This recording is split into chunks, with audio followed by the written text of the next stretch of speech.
ketiga tentang saudara Edi Herij. Sebagaimana juga diketahui bahwa putusan pra-peradilan telah memutus penetapan tersangka terhadap saudara Edi Herij dinyatakan diterima pra-peradilannya, dan karenanya kemudian KPK telah secara hukum putusan itu menetapkan bahwa penetapan tersangka kepada saudara Edi Herij menjadi tidak sah.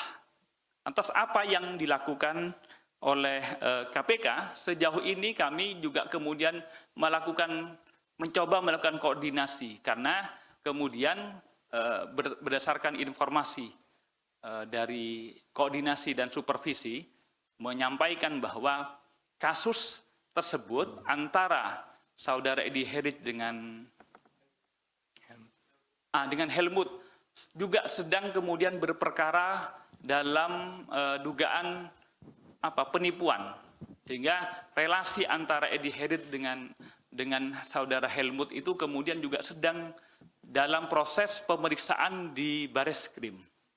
Jadi atas peristiwa tersebut yang semula oleh KPK ditersangkakan, kemudian dipraper, kemudian KPK dinyatakan tidak sah dalam penetapan tersangkanya, kami akan melakukan proses penyidikan kembali, tapi kan statusnya sudah gugur penyidikannya.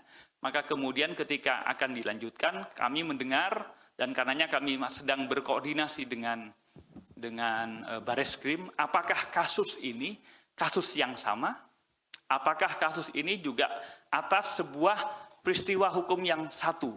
Nah, kalau satu, maka kami kemudian perlu berkoordinasi. Tetapi kalau kemudian ternyata kasus ini merupakan kasus yang berbeda, tentu kami kemudian akan melakukan proses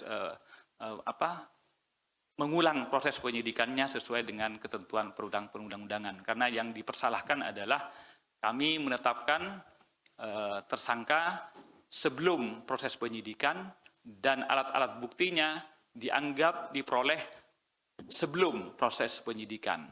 Sebagaimana putusan mengatakan bahwa proses penetapan tersangkanya seharusnya dalam atau setelah ditetapkan proses penyidikan, dan yang kedua, alat-alat buktinya juga yang dikumpulkan dalam fase masa penyidikan.